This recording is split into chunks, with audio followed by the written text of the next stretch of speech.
Today I'm going to teach you everything about activities because that's what closes deals. Let's take a look.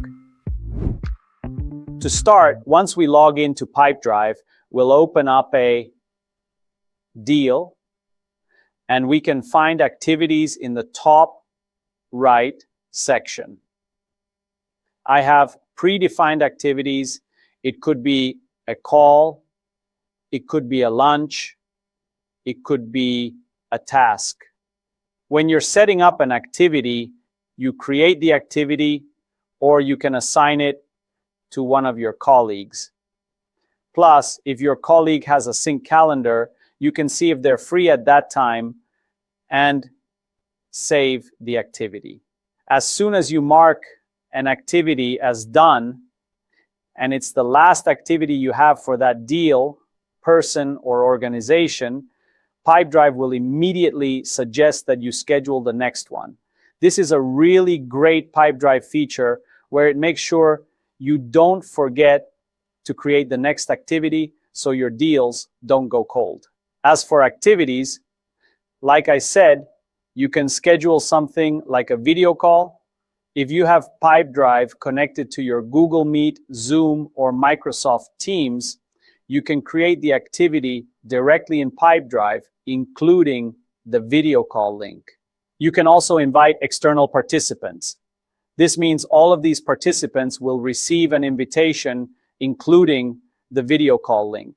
It works exactly the same way as when you create a calendar event, except here you're creating it directly in Pipedrive, including the video call link.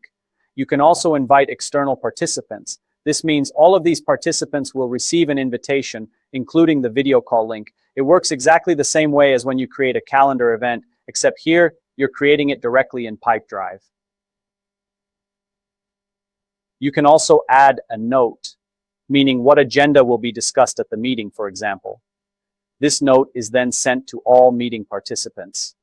Then you also have a note here. This yellow note is purely for you.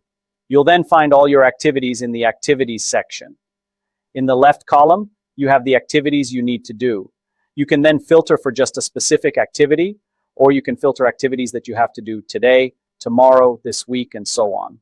You can manage all activities not only at the deal, person, or organization level, but you can also manage them right here in the activities section.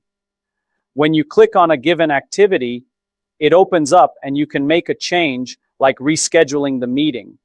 In this section, you can see not only the to-do list, but also the phone numbers assigned to the individual contact persons of the deals that the activities are assigned to.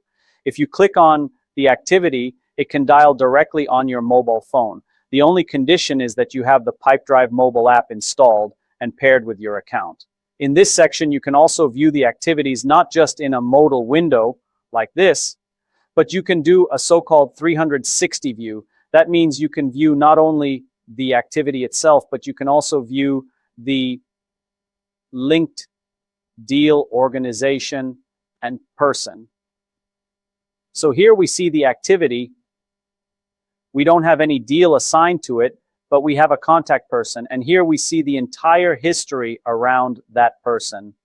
And we also see the organization here. The activities section is actually the most important one for salespeople. My personal recommendation is to have the activities page as the default landing page after logging in, at least for all salespeople. How do you set that up?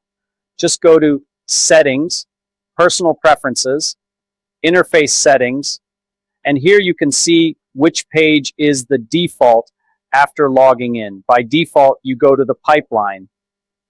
Here we can set it so that when you log in, you go straight to the activities page.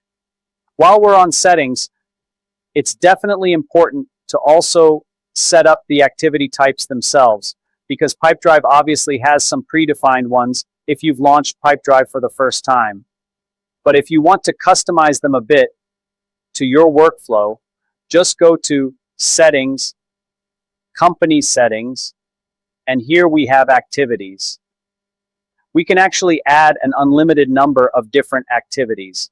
We can reorder them, so if we're missing an activity, we can add it.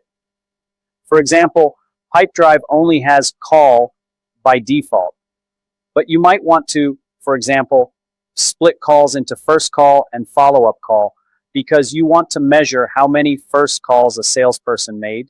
That's why you add a first call and follow-up call activity. And where can you find the option to add a new activity? Let's take a look.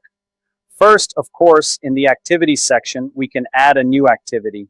We create an activity, we can add it to a deal, a person, an organization. As I also showed, you can create an activity at the deal level. We have activities here, and we add an activity. And of course, you can also create activities at the person or company level. Where else can we find the option to add activities? We can find it in the contact timeline, where we can see what activities were done for a given company or person in the last, here I have it set to 12 months. If I see that I haven't done an activity there in a long time, I can click the plus sign to add an activity right away, and I can have an activity ready to be done for that person or organization.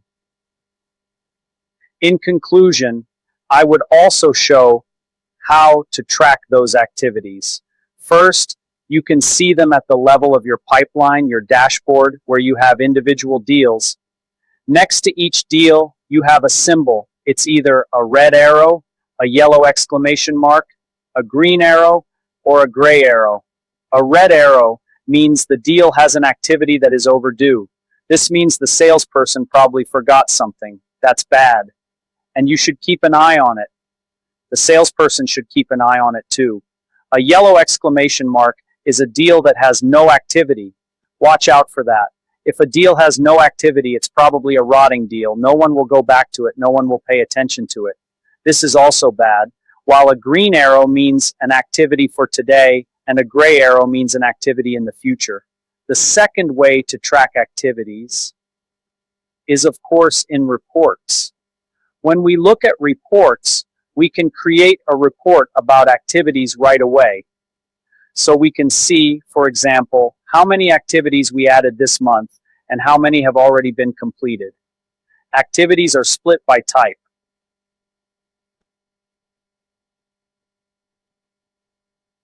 But you can change it to show by assigned person, for example.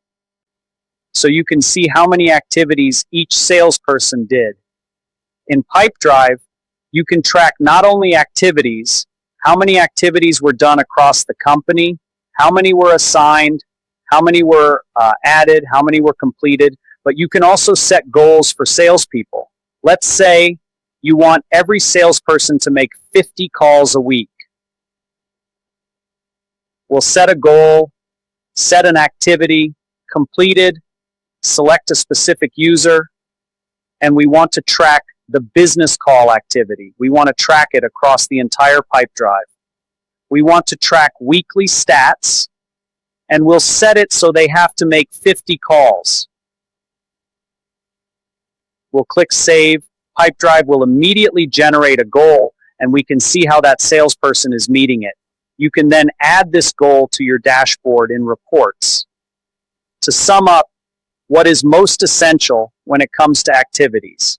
First, set them up, set up the activity types, and set it up so salespeople go straight to activities after logging in so they can handle them right away.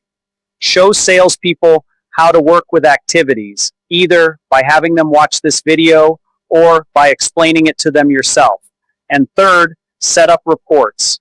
Set up reports so you can see how many activities you're doing, how many activities are needed to close a deal, for example. Set goals. Set goals for salespeople or entire teams so you can see that you're actually doing what you need to do to close as many deals as possible. And now I have two bonuses for you. The first is automation. That's a side part where activities can also be created. I skipped that on purpose. Going back to it now, you can create an activity where when a deal moves to a certain stage, like contracted, an activity can be created for the back office to prepare all the paperwork, all the documents, so everything is sorted out on the administrative side. So here we'll prepare an activity that says, we have a new customer signed, prepare all the paperwork. It will be a task type. It can be the same day we closed it. And we can also assign it to a specific person, like whoever is in charge of the back office. What this automation does is if you move a deal to a certain stage, an activity is created for, say, the back office or the accounting department, and they can start doing their job right away. The same goes for when you get a new inquiry, you create a new deal, and an activity can be created for the salesperson right away so they don't forget and don't have to create it manually. That's bonus number 1. And the second bonus I have here is around tracking and sending emails.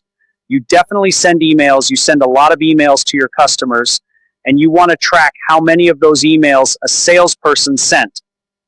If we go straight to the deal and write an email from Pipedrive, this is a requirement. The emails must be sent from Pipedrive to be tracked. So you prepare the email, and down here, you have a checkbox that says if this email is sent, you want it to be logged as an email sent activity. This means you just check it, or the salespeople check it. Pipedrive keeps this setting so you don't need to check it every time, just once. And then, when sending any email from Pipedrive, Pipedrive logs an email sent activity, and you can see it in your reports. We at Davame provide a complete overview of activities, but if you need help not only with activities, but with Pipedrive in general, whether it's setup, training, integrations, just go to www.davame.com and write to us about what specifically you need. That's all from me.